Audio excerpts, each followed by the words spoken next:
Schön, euch zu sehen, euch zusammen. Wir sind zwar im Dunkeln, aber es macht nichts.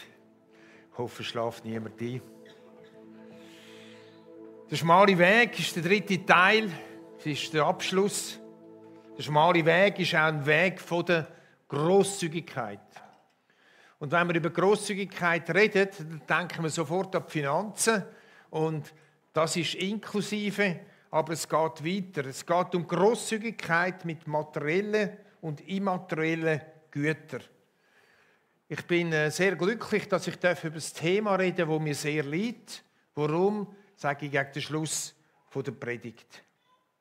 Ich habe aber eine Frage an dich am Anfang. Ich möchte, dass du dich klein schätzt.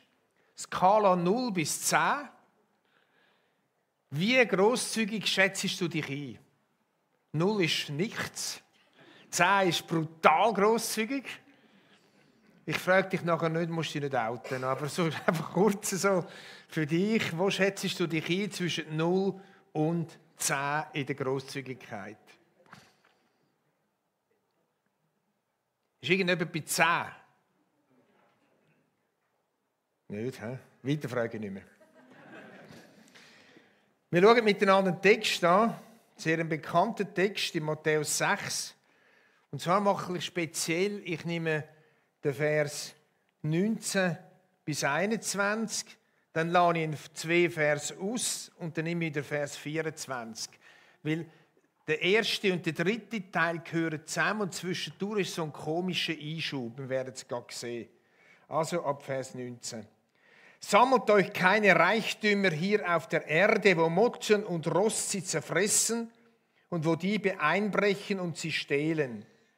Sammelt euch stattdessen Reichtümer im Himmel, wo weder Motten noch Rost sie zerfressen, wo auch keine Diebe einbrechen und sie stehlen.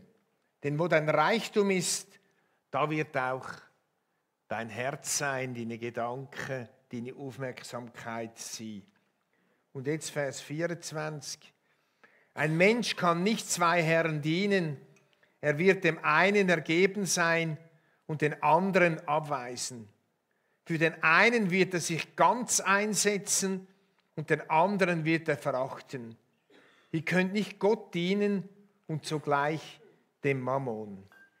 Da geht es also klar um 2 Wege. Um einen schmalen Weg, das ist der Schatz im Himmel anhäufen. Und der breite Weg, das ist das Sammeln von irdischen Schätzen. Im ersten Moment geht es so wirklich um den materiellen Besitz. Wir werden aufgefordert, keine Reichtümer auf der Erde zu sammeln, die da von Rost und Motten zerfressen und von Dieben gestohlen werden. Also heute ist es ein bisschen schwierig, mein Bankkonto wird kaum von Rost und Motten gefressen.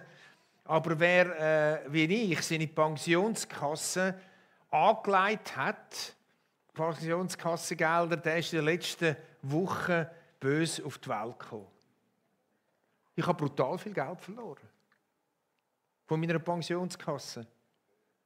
Wegen Mr. Trump in Amerika und dem, was er so den ganzen Tag redet. Also geht es heute nicht mehr darum, dass dort, wo wir Schätze angesammelt haben, die von Motten und Rost zerfressen werden oder von Dieben geklaut, ausser du hättest Goldbarren zu Hause. Aber es geht darum, dass durch Inflation oder durch Börsencrash oder Bankencrash eben das, was man angesammelt hat, kann kaputt gehen. Und darum sind die Schätze im Himmel sammeln, viel glücklicher als die Schätze sammeln auf der Erde. Auch wenn ein Stück weit, wenn man pensioniert wird, auch ein bisschen vorsorgen muss. Das gehört auch dazu. Aber es geht nicht nur um Geld, das zerfressen werden kann, sondern es geht auch um Zeit und Begabungen. Wenn man die hortet, einlagert und nicht teilt mit anderen Leuten, so können sie zerrinnen oder, ich habe mir überlegt, sie können sogar verfaulen oder anfaulen, wenn man sie einfach anhäuft und für uns behaltet. Wir haben also jetzt 2 Teile von dem 3-teiligen Text gehört. Der erste Teil ist das Sammeln von Schätzen. Und der dritte Teil ist das Verhältnis von Gott und Mammon, dass man nicht beiden dienen kann. Und zwischendurch kommt ein Vers, der irgendwie ein bisschen crazy ist, ein bisschen komisch. Wieso um Himmels Willen passt der da drin rein? Wir wollen den mal anschauen.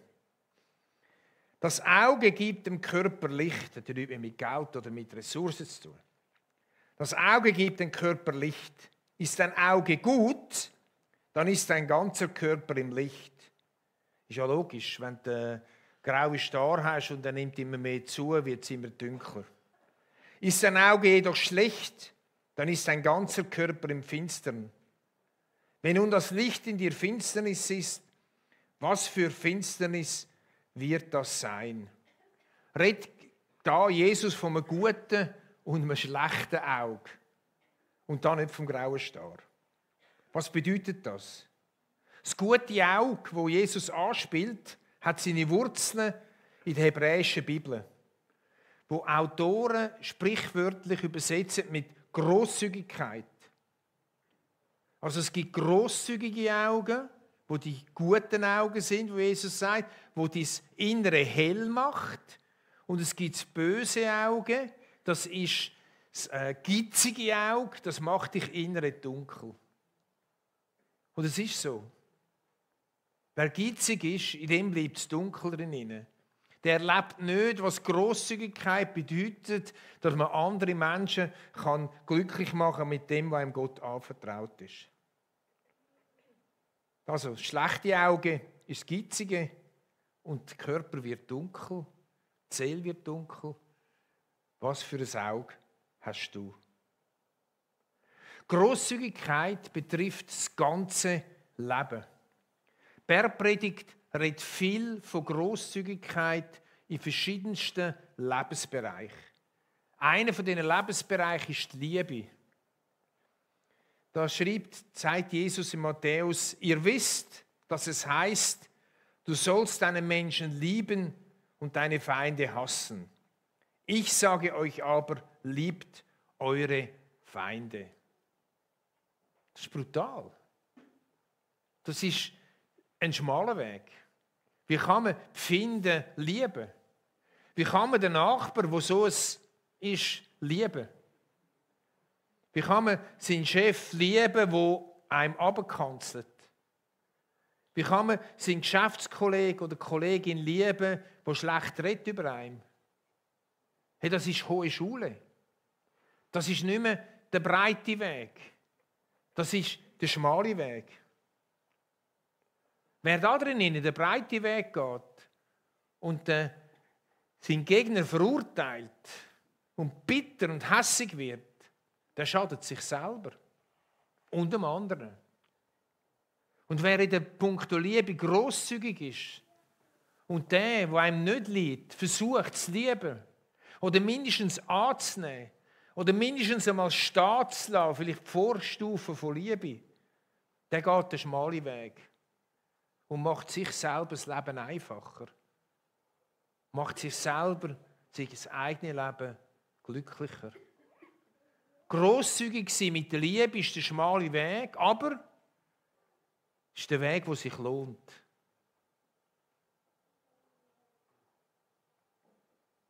Punkt der Grosszügigkeit ist nämlich der schmale Weg ein Weg vom weiten Herz.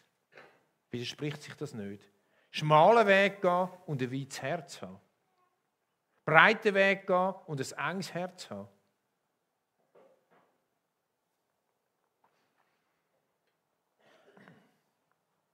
Das Zweite, was ich in der Bergpredigt gesehen habe, Grosszügigkeit ist Vergebung.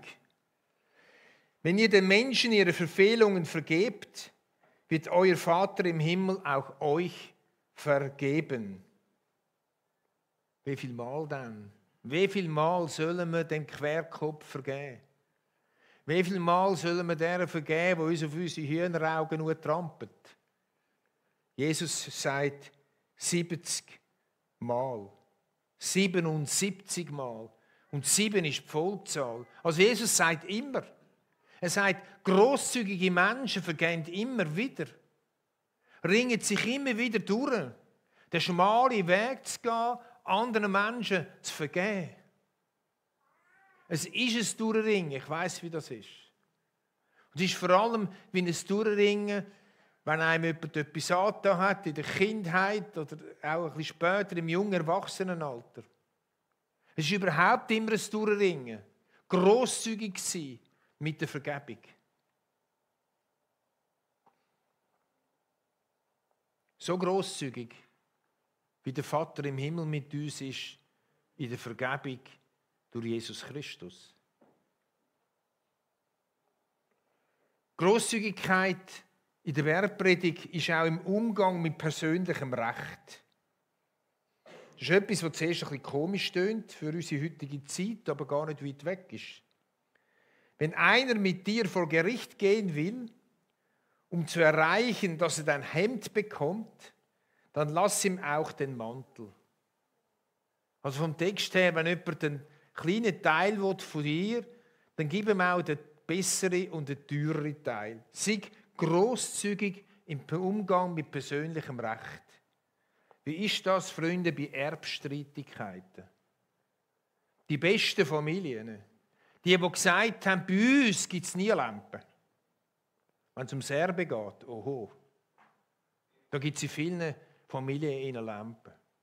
Und ich habe schon mit verschiedenen Menschen geredet in meinem Leben, die vor der Frage gestanden sind, gehe ich jetzt mit meinen Geschwistern vor Gericht oder lasse ich mich über den Tisch ziehen? Nein, doch nicht über den Tisch ziehen, oder?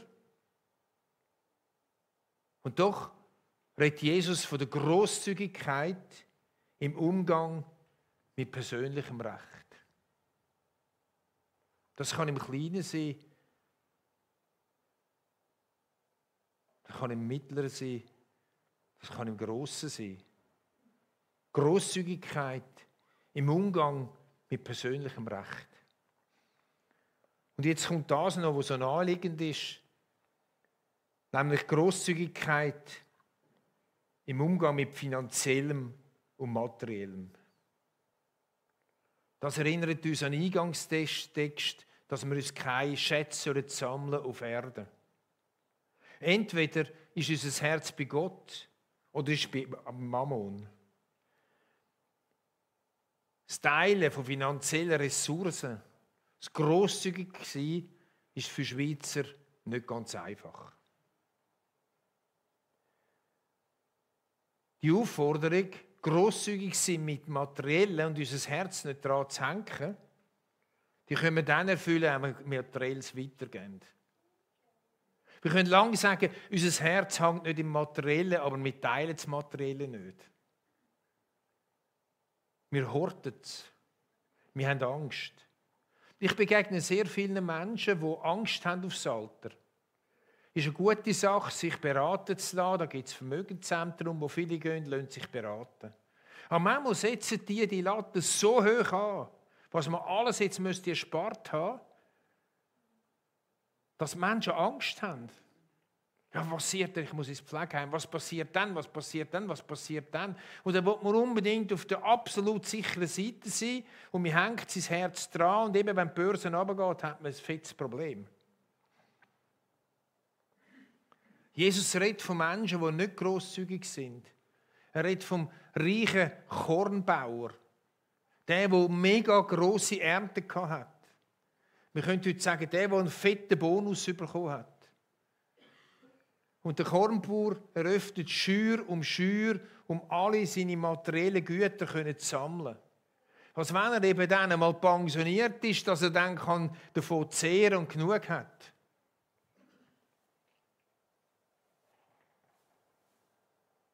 Das sieht heute so aus, dass man mit den Gedanken befasst ist, die ganze Zeit, wie kann ich mein Geld vermehren.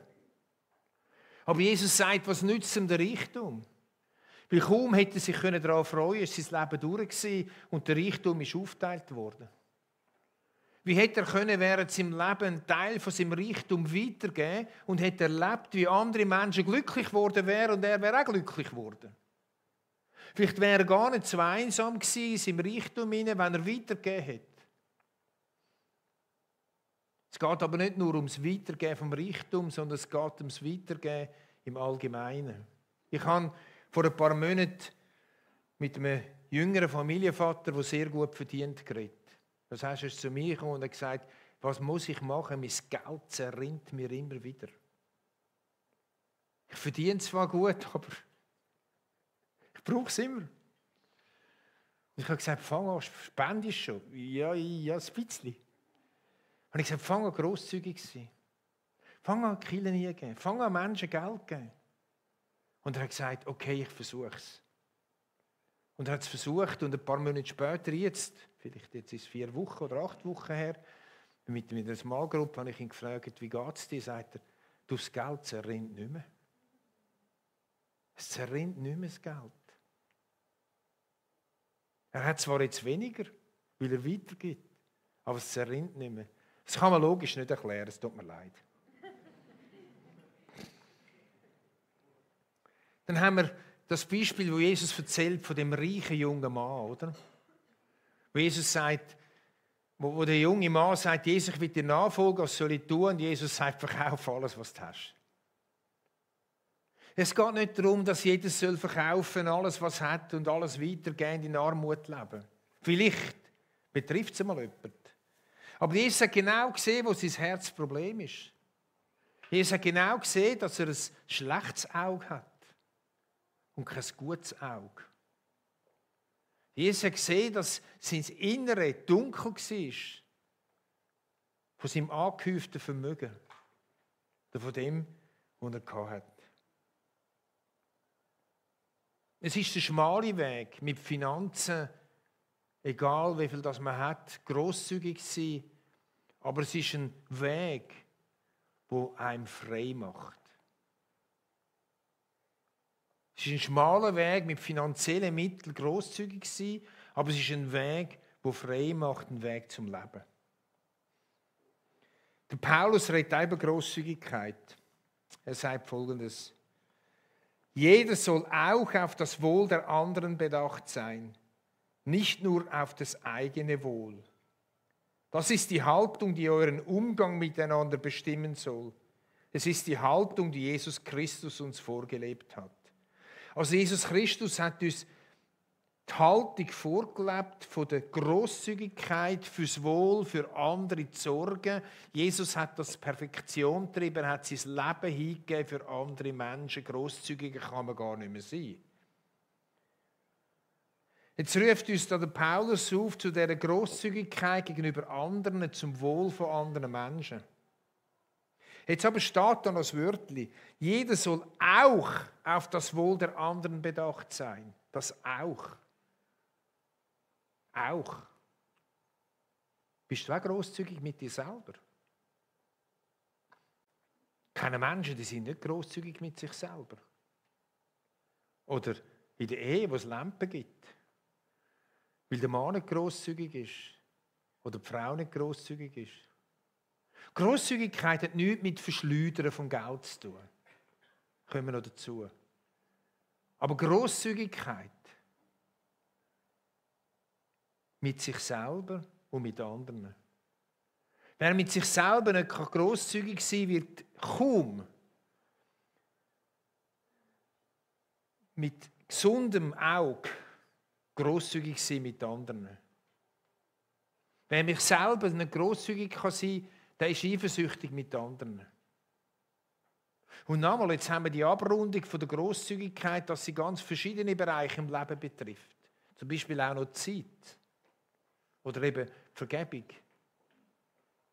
Oder eben die Liebe. Oder eben der Umgang mit Recht. Grosszügigkeit ist der schmale Weg mit einem klaren Auge und einem enorm weiten Herz. Ich sage es nochmal. Grosszügigkeit ist der schmale Weg mit klaren Augen und einem enorm weiten Herz. Ich wünsche dir das weite Herz von ganzem Herzen. Mein Leben. Meine Frau und ich werden das Jahr 70. Wir haben es am Freitag vor einer Woche gefeiert. Wir haben das goldene Hochzeit. Wir haben gerade 3 Feste miteinander. So haben wir es fett gefeiert. Ich schaue anlässlich von dem 70 Jahre alt, oder? Das ist für die einen von euch steinalt, oder? Das ist schon bald hinüber, oder? Für die einen von euch. Anlässlich, ich habe das noch nie so gemacht, aber jetzt, als ich 70 bin, schaue ich stark auf mein Leben zurück. Was hat mein Leben geprägt? Was hat mein Leben ausgemacht? Und da sind wir bei der Grosszügigkeit. Es sind zwei Texte, die mich da geprägt haben. Einerseits der Text, wo Jesus Gleichnis erzählt, von der anvertrauten Talent und von der Verwalterschaft. Wo er sagt, dass uns Talente anvertraut sind. Talent nochmal, das kann Zeit sein, das kann Wissen sein, das kann Begabungen sein, das kann Geld sein. Und ich habe gelernt in meinem Leben, dass alles, was ich kann, ist ein anvertrautes Gut von Gott. Es ist nicht meins. Es ist ein Geschenk, es ist anvertraut. Und das gibt eine andere Optik. Eine andere Optik zu Geld, eine andere Optik zu Begabungen, eine andere Optik zu Möglichkeiten, materiell oder immateriell, die man hat im Leben. Das hat mich geprägt. Jetzt kommt es auf das Gottesbild drauf an. Natürlich, ein enges Gottesbild hat, dann ist das ein bisschen schwierig, oder? Anvertraut, was darf ich denn noch brauchen davon? Anvertraut ist für mich im Gespräch sein mit Gott. Wo soll ich was weitergeben? Und was soll ich mir leisten? Und Gott ist nicht kleinlich. Also bin ich mit mir selber auch nicht kleinlich. Aber immer im Wissen, das, was ich kann, ist mir anvertraut. Das hat mich geleitet. Die zweite Stelle aus der Bibel, die mich geleitet hat, ist aus dem Prediger 11,1. Lass dein Brot über das Wasser fahren, denn du wirst es finden nach langer Zeit. Komisch, oder? Das Brot über das Wasser fahren lassen. Sorry. Es wird ganz weich und sauft ab, oder? Also, um was geht es da? Ich habe das reichlich gemacht in meinem Leben. Mit dem Brot, das ich vom himmlischen Vater empfangen habe. Oder wieder mit dem, was ich verwalten darf. Das übers Wasser fahren lassen. Das heisst, das weitergeben. Und wenn du etwas übers Wasser fahren lässt, weisst du nicht, wo es hingeht. Du gibst es, aber du weisst nicht, was damit gemacht wird. Du schaust nicht scheel, ob jetzt die Kille, wo du das gibst, das auch richtig anlegt. Genauso, wie du denkst, ausgibt.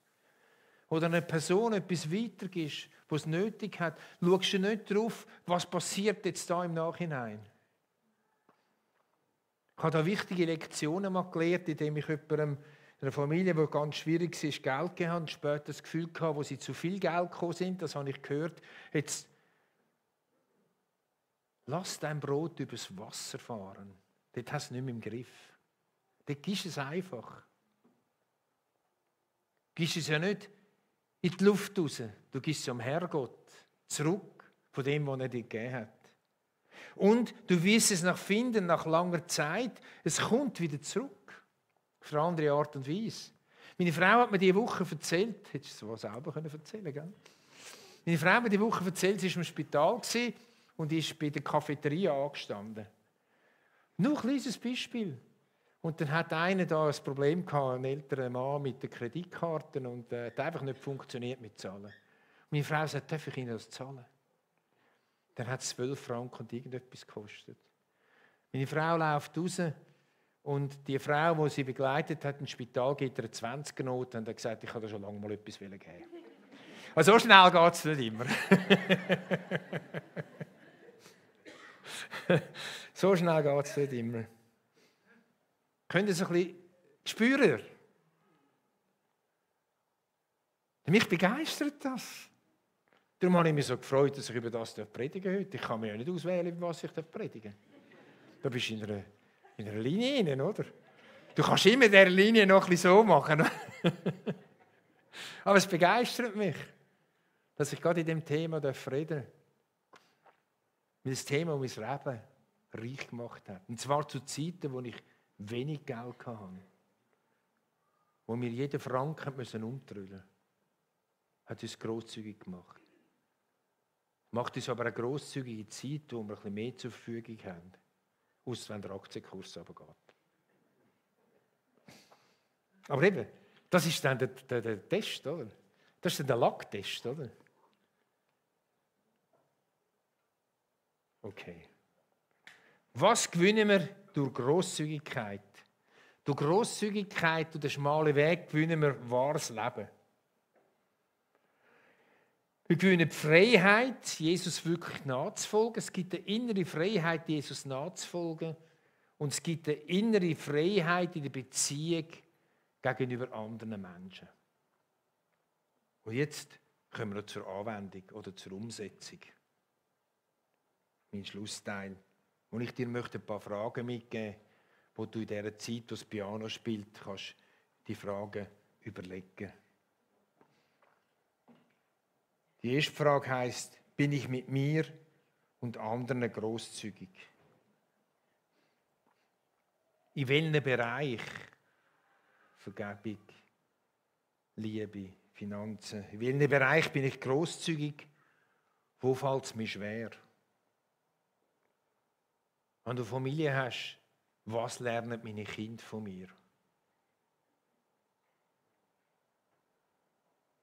Welchen Preis kostet es mich, wenn ich bezüglich Finanzen oder überhaupt Ressourcen den schmalen Weg beschreite? Welchen Preis kostet es mich? Darf ich auch weiter mit diesen 4 Fragen kurz zu dealen? Das ist ja das Wort der Woche, Deal. Kurz dealen, zu überlegen für euch, wie könnt ihr die beantworten?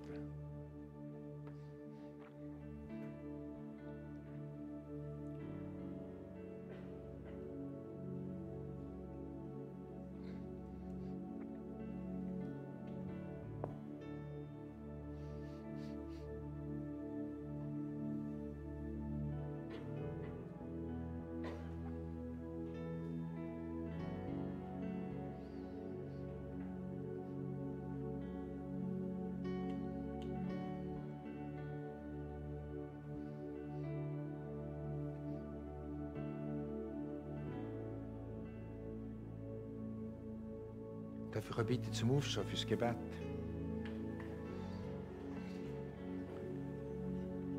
Vater im Himmel, wenn wir jetzt im Frühling die Natur anschauen, dann sehen wir, wie du ein grosszügiger Gott bist. Wir dürfen in einem Land leben, wo wir die Vegetation erleben dürfen. Als ich im Zoo war beim letzten Montag, durfte ich sehen, wie du ein grosszügiger Gott bist in der Tierwelt.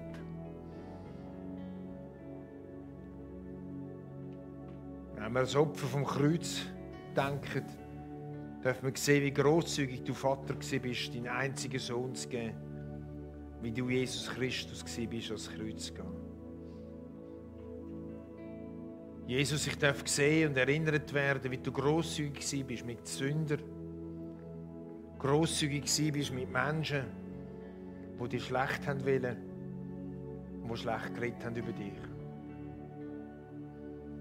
Jesus, wie du am Kreuz gerufen hast, Vater, vergib ihnen. Sie wissen nicht, was sie tun. Wie du Jesus vergeben hast in den grössten Schmerzen, in der grössten Not. Lass uns ein kleines Abbild sein von dir, Jesus, von deiner Grosszügigkeit. Und ich denke daran, wie du Menschen gehen lassen hast, wo sie gehen wollten. Und gesagt hast zu anderen, wollen ihr auch gehen.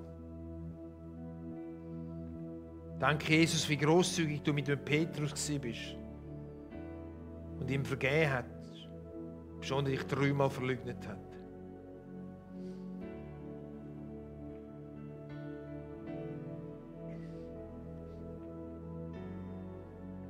Jesus, ich bitte dich, dass du uns hilfst, durch deinen Geist, das Geheimnis von der Grosszügigkeit, das ein bisschen zu verstehen.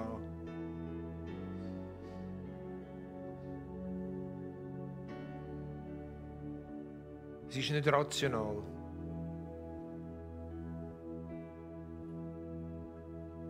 Es kann nicht vorwärts bewiesen werden. Es kann erst rückwärts gesehen werden. Und so, Heiliger Geist, ich bitte dich, dass Menschen, die grosszügig werden oder sind, dass sie das erleben dürfen. Das Brot manchmal nach langer Zeit steht, wieder zurückkommt zu ihnen. Das, was sie übers Wasser fahren lassen haben. Jesus, ich liebe dich. Ich liebe dein Wort.